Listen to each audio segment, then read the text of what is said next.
On April 28, 1984, the world was blessed with a beautiful, brand new baby girl.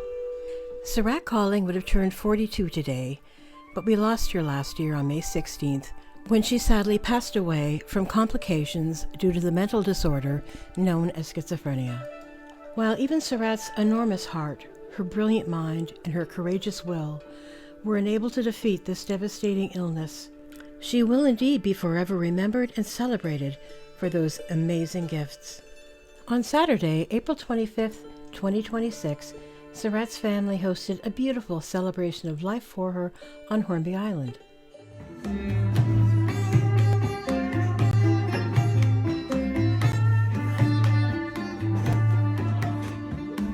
Hornby is located in the Salish Sea off the west coast of Vancouver Island in British Columbia, Canada.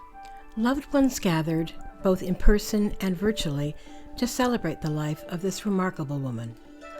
As one of Sarat's close personal friends, a fellow vegan and an ecofeminist writer, I had the great honor of addressing a little bit of Sarat's background in academia as a critical animal studies scholar, as an activist devoted to collective liberation, and as an internationally acclaimed author.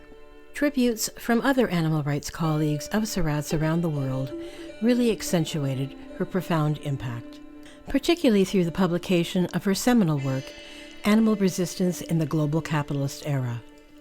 In honor of what would have been Sarat's 42nd birthday, this particular video tribute is an extension of that celebration of life. My partner Mike Nestor and I have recorded a very short section from the introduction to Animal Resistance in the Global Capitalist Era. If you have yet to read this important book, we hope this will inspire you to pick up a copy, check it out of your local library, even give it a listen to on Audible, and by all means, pass it on to others. Sarat was an incredibly creative and prolific individual. While working on this book and others, she built herself a beautiful tiny home.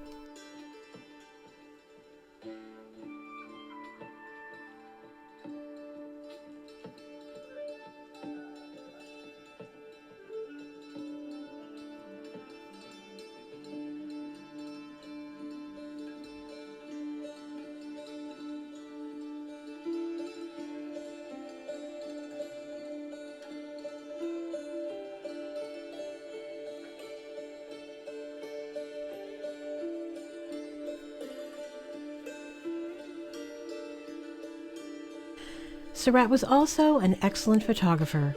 Many of the images you'll see streaming in this slideshow of flora and fauna were taken by her in the beautiful marine environment of Hornby Island. At the time of her passing, Sarat was working on a wonderful new project called Rebel Animals, a compilation of her own short stories expanding on the theme of animal resistance. This exciting work also included portraits of her individual protagonists, provided by vegan illustrators from around the world.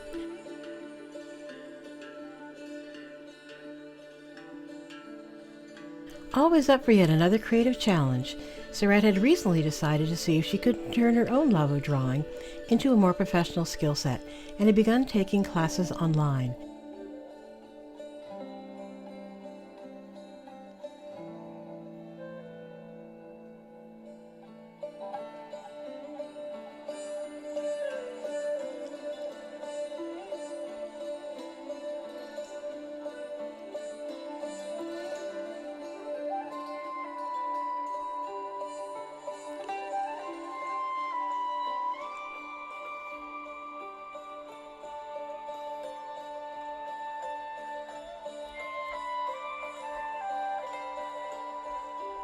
My heartfelt gratitude to all of the professional artists involved with the Rebel Animals project who will be staying on board to help it reach eventual publication. It will be a lasting legacy and a tribute to Sarat's work in the world. And now, please enjoy this excerpt from Animal Resistance in the Global Capitalist Era. Despite the value that human beings have placed on liberty, prizing the ability to choose our life path, have our basic needs met, and be free from suffering, the human species has deprived other animals with whom we share this planet of their freedom. Every minute, animals are hunted, caged, and killed on a vast scale. They are used as instruments of war, experimentation, and entertainment. Countless animal species suffer the consequences of human-caused fire, droughts, and other environmental disasters. Labeled as commodities and property, they are denied the most basic needs of life: the right to socialize, have shelter and privacy, and consume healthy food and water. There have been many attempts to justify the subordination of our fellow beings. Cartesians misconceive other animals as mere biological machines acting from reflex, unable to experience suffering, pain, or pleasure. Some arguments still assume that humans are the only species with meaningful social lives and agency. Others have suggested that consuming animals is acceptable because we can. These anthropocentric justifications function to exclude non-human animals from ethical treatment for purely arbitrary reasons. The fact that we can do something, or always have, has no bearing on the morality of whether we should continue to do so in current times, and in fact, looking back into human history, we can identify many behaviors that were once considered normal but are now viewed as egregious. Animals' lives are important to them. Unlike in the state of wilderness, which is characterized by diversity and symbiotic relationships, the dawn of civilization led to a hierarchical society with the human animal placing itself at the top of the food chain. Anthropologist Leila Abdul Rahim explains how the emergence of industrial civilization following the agricultural revolution led to a critical shift in human consciousness. Humans became the ultimate predator. We had previously been living without the systematic killing of other animals for over 200,000 years.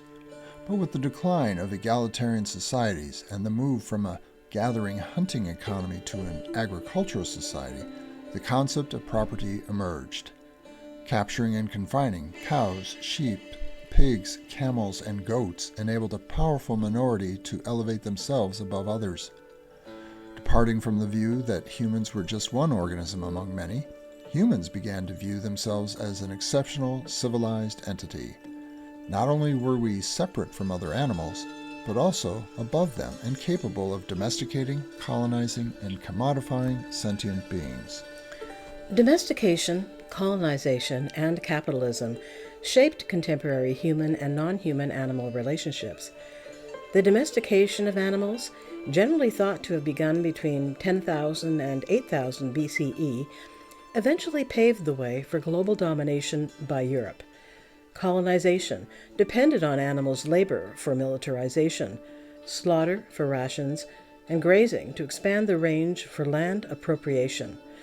In the late 16th century, the colonization of devalued humans and animals, who were conceptualized as property, facilitated the emergence of global capitalism. Widespread plundering for precious metals, sugar and animal hair, fat and skins fueled the new capitalist system. The globalized drive to control and conquer resources led to increased flows of goods, and eventually services and labor across borders. The shift in self-consciousness that had revolutionized subsistence strategies ultimately enabled institutionalized violence, such as that in slaughterhouses, factory farms, laboratories, amusement parks, and circuses.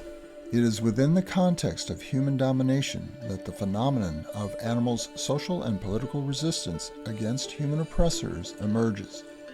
Despite their vast exploitation in today's globalized capitalist economy, animals' agency persists.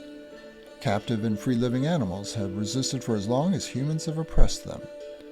While countless animals have struggled for liberation and justice for centuries, as sociologist David Nybert has noted, whether or not they succeed, their efforts have rarely been recorded in history.